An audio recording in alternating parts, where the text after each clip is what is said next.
Well, good day, everybody. Today we're making a shrimp stew, and I got this clam sauce that I bought a while back, and I'm gonna add this to it. You could also use water or seafood stock, or even chicken stock. I'm using whole wheat flour to make this instead of the conventional all-purpose. We got one onion, half of a large bell pepper, two stalks of celery, and I'm using minced garlic. So one bay leaf we're gonna put in there, and just a little few common seasonings. So let me get the vegetables ready. So now we're gonna dice up the vegetables. First thing we do is the bell pepper. I'm going be using half of a large bell pepper, and cut it in slices about this thickness here. And basically we're gonna dice them. So uh, not too big, not too small, like a medium dice. So about like that.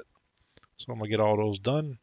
For the celery, I like cutting them in half, then cutting them each piece in half, and then we're gonna make dices about the same thickness of the actual bell pepper. So about like that. I mean, don't have to be real fine because this is gonna cook down quite a bit. And for the onion, we'll be making dices with this as well. I leave the root on; it kind of holds it together easier. And then basically just slice it down, but don't go all the way across. Just stop at the very back of it, and then go ahead and get them all slices down the whole thing, and then basically when you turn it, that's when you do your dice. So it's pretty easy. Everything comes out pretty good. Then like I said, when you get to the root part, you're done. You just throw the root away. So that's an easy way to dice an onion. So let me get that done. All right, at this point we'll go ahead and make our roux. This is a fourth of a cup. I'm using whole wheat flour, but you can certainly use all-purpose flour. Um, and I'm using vegetable oil, and I'm not quite a fourth of a cup. You can always go a little less on the oil, or you can do one for one. I mean, it's totally up to you. Um, uh, All-purpose flour and wheat flour cook a little bit differently. Uh, with wheat flour, it turns brown like right when you mix the oil into it. So just keep that in mind. Even though it's brown, it's not really a roux yet. It just looks like a roux.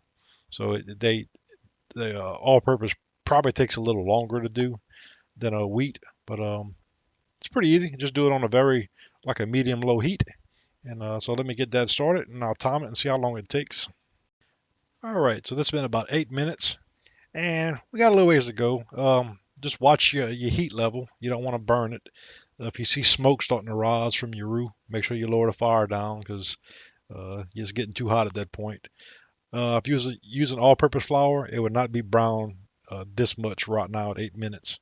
But whole wheat, it is because it's naturally already kind of brown. So I'm thinking maybe about 10 minutes or so it'll take because it's getting there. Just like I say, watch your fire. Make sure it's not real hot because it will burn pretty easily. And keep stirring it. Don't stop stirring. That's the trick to it.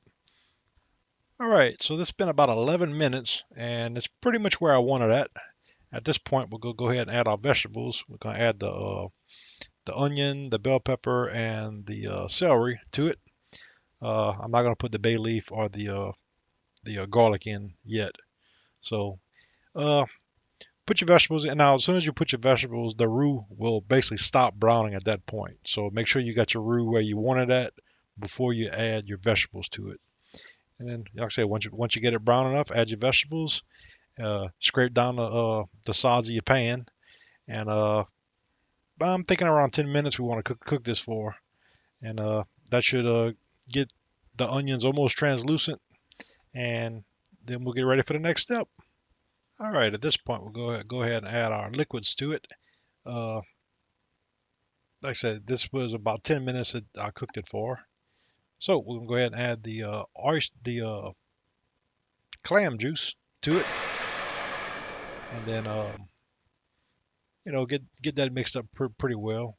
Here's our spices I'm gonna put in it, and I'll have a list of everything I put in on the actual recipe, and basically get this blended up really well, and then not gonna taste anything yet, and then also gonna add our garlic and our bay leaf, and like I said, I'll have all the ingredients once I get everything compiled under the recipe. And that's pretty much it. We'll just let this continue to cook now. All right. The Also, we're gonna go ahead and add the some water to it. And I actually added a total of 1 cup and a fourth of a cup. So here's the 1 cup, but you can add the fourth cup as well at the same time. There's no need to wait. Um, and yeah, just mix it really good. And we're just gonna cover it and we'll let it simmer for 45 minutes, and it should be good. Yeah, so we've been about 35 minutes at this point. Um, it's getting a little thick, so here's where I add the fourth a cup of water. But keep in mind, you don't want to add too much water because uh, when you add the shrimp are going to actually release a lot of their moisture when you add them. So you don't want to make it too watery. You add the shrimp, then you got to sit there and cook the shrimp longer because you're trying to reduce the gravy. So add a little bit water at a time. To have it that way it stays nice and thick. It just makes it easier to have less and then add more. So all right. Here's our 1 pound of shrimp, peeled, deveined, rinsed. We got a half of a teaspoon of some Cajun seasoning. So I think it's nice to season everything as you go. Just kind of we'll get this mixed together. Then the only other thing I'm gonna add to it is we're gonna add a fourth of a cup of some diced green onion tops, and we're gonna add 1 teaspoon of parsley, and that's pretty much it. So let's go ahead and get ready for the next step.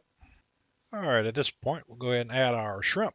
These are the lightly seasoned shrimp with the half of a teaspoon of Cajun seasoning. We're gonna also add our green onion tops and parsley, and we're gonna basically cook this for 20 minutes uh, with the cover on a very low simmer, and we we won't be adding any more liquid to it. So just keep it low, that way it doesn't stick. Um, so yeah, pretty simple little recipe. I mean, nothing crazy. Um, like I said, they go ahead and cover it and just let it simmer for 20 minutes at this point, and we should be done. All right, everything is done. The stew is made. This is how it looks. Uh, I actually only did another 15. I didn't do 20 minutes. I went 15 minutes, and I mean, shrimp doesn't take long. Probably 10 minutes they're actually cooked, but I went 15 just to get a little extra flavor released from them into the stew. Um, yeah, that's pretty much it. That's how you make a shrimp stew. Very easy. Um, I'm actually convert this to a gumbo tonight. I had some leftover okra, and I'm gonna put a little piece of smoked sausage in it, and I'm gonna make me a quick gumbo. So very simple, very easy. I'm eating this over some white basmati rice, and I cooked some sweet peas and a little bit of butter, salt, and pepper. I'm gonna have that for my side dish. And yeah, there you go. That's how you make a shrimp stew. And if you locate the bay leaf, go ahead and pull it out too. You'd hate for somebody to uh, get that in their mouth. That'd be a pretty terrible experience. So yeah, here's the bay leaf. We'll go ahead and remove that and toss it. So yeah, that's how you do it. Here's the way it looks here. Like I say, you want it nice and thick. You don't want it runny. And we'll put a pretty big helping on our top of our white basmati rice. And yeah, like I said, very easy to do. And here's our sweet peas. Like I said, this is just salt, black pepper, a little bit butter, and I added a little bit savory to it, and had a pretty good taste to it. And this is how a fork full of it looks. Absolutely delicious.